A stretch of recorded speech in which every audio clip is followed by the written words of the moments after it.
అడ్వైజర్గా సహచరునిగా రాజీ లేని పోరాటం చేసినటువంటి మాన్యులు స్వర్గీయ జయశంకర్ గారు నాతో పాటు ఉండేది. అనుక్షణం ప్రతిక్షణం ఉండేది నాతో పాటు, అన్ని సందర్భాలలో ఉండేది. ఆయన ఎంత గొప్పవాడంటే చాలామంది జీవితంలో చాలా పనులు చేస్తారు, ఏదో ఒక స్టేజ్లో రాజీ పడిపోతారు. ఎందుకు పడతారో తెలియదు. కఠోరమైన సిద్ధాంతాలు నమ్మినటువంటి కొంతమంది పెద్దలు కూడా ఒక సందర్భం వచ్చేటప్పటికీ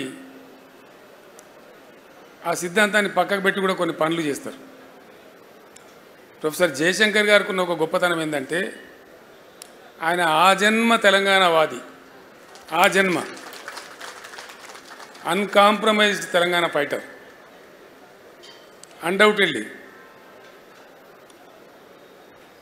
ఎందుకంటే ఒక 14-15 ఏళ్ళు సుదీర్ఘంగా ఆయనతో పాటు నేను కలిసి పనిచేసిన కాబట్టి అనేక సందర్భాలలో ప్రయాణంలో కావచ్చు, ప్రస్థానంలో కావచ్చు, చర్చలలో కావచ్చు, ఎంత గొప్పవాడు ఆయన అంటే ఈ టైంలో నేను ఆయన స్మరించుకోకుండా ఉండలేను. అట్లాంటి మనుషులు అరుదుగా ఉంటారు ప్రపంచంలో.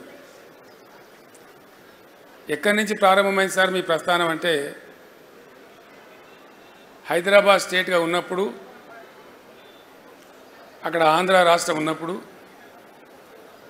నిజాం రాజు పెట్టినటువంటి పాఠశాలలు ఉండేవి మన దగ్గర. మల్టీపర్పస్ హై స్కూల్స్ కావచ్చు, మరొకటి కావచ్చు. మర్కజీ స్కూల్ అని ఒకటి ఉండేది వరంగల్ టౌన్లో. ఆ మర్కజీ స్కూల్లో ఆయన విద్యార్థిగా ఉండే టైంలో ఆంధ్ర ప్రాంతం నుంచి ఉన్నటువంటి ఆనాటి అయ్యదేవర కాళేశ్వరరావు వగైరా వగైరా వ్యక్తులు వచ్చి తెలంగాణ ప్రజలను మానసికంగా సిద్ధం చేయడానికి కొన్ని ప్రయత్నాలు చేసేవాళ్ళు. దానిలో భాగంగా ఆయన వచ్చి మీ తెలంగాణ భాష మొత్తం చెడిపోయింది, కులిపోయింది, మీ తెలంగాణ భాషలో బాగా ఉర్దూ ఉంటుంది, మీది స్వచ్ఛమైన తెలుగు కాదు అని ఒక హేళన చేసినట్టుగా మాట్లాడుతూ, మీరు సంస్కరించబడాలి, మిమ్మల్ని సంస్కరించడానికి మేము ఆంధ్ర ప్రాంతం నుంచి వస్తాం అంటే వీళ్ళు లేచి జై తెలంగాణ అని చెప్పి పిడికిలు బిగించి రాళ్ళు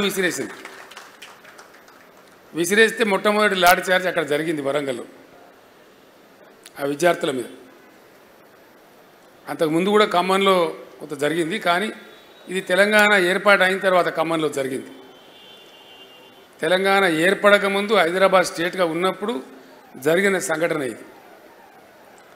అక్కడి నుంచి ఆయన ఏ రోజుకైనా సరే తెలంగాణ తన అస్తిత్వాన్ని కోల్పోకూడదు, తెలంగాణ తెలంగాణగానే ఉండాలి అని మనసులో పూర్తిగా బాగా సంకల్పం తీసుకొని ఆయన జీవితకాలం అంతా కూడా పనిచేసిండు. ఎట్లా దోస్తే అట్లా, ఆయనకి ఎంత చేతనైతే అట్లా. ఆనాడు ఉన్నటువంటి ముఖ్యమంత్రి బ్రహ్మానంద రెడ్డి గారు స్వయంగా పిలిచి బెదిరిస్తే కూడా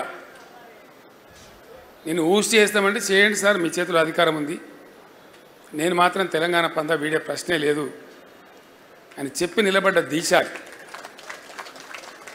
అట్లా ఇంక అనేక సందర్భాలు, అనేక బెదిరింపులు, అనేక ఇది. ఒక తీయటి అనుభవం ఏంటంటే వారు ఎంత అన్కాంప్రమైజ్డ్, ఎంత రాజీ లేని పోరాట పందా ఉన్న వ్యక్తి అంటే, సరే జరిగింది, జరుగుతూ వచ్చింది, చరిత్ర అంతా జరిగింది, విలీనమైంది. విలీనం టైంలో సిటీ కాలేజ్ దగ్గర 7 విద్యార్థులను చంపేసినారు కాల్పులలో. అవన్నిటికీ సాక్షి ఆయన. తదనంతరం తెలంగాణ ఉద్యమం కోసం కూడా పరితపించిన వ్యక్తి. 69లో ఉద్యమం వచ్చింది, చాలా ఉవ్వెత్తున ఎగిసిపడ్డది. చాలామంది పెద్దలు పోరాటం చేసినారు, వాళ్ళని కూడా మనం సదా స్మరణీయులు. వాళ్ళు ఉవ్వెత్తిన ఎగిసిపడ్డ ఆ ఉద్యమం కొద్దిగా పందా యొక్క లోపం వల్ల, వ్యూహ లోపం వల్ల అది ఘోరంగా విఫలమైపోయింది. విఫలమైన తర్వాత కూడా జయశంకర్ గారు తన పందా వీడలే.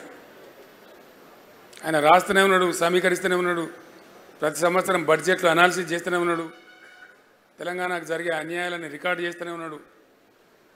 ఆ రోజుల్లో కంప్యూటర్ ఉండేది కాదు. కంప్యూటర్ వచ్చేదాకా, కంప్యూటర్ వచ్చిన తర్వాత కూడా ఆయన రికార్డు చేస్తూనే ఉన్నాడు.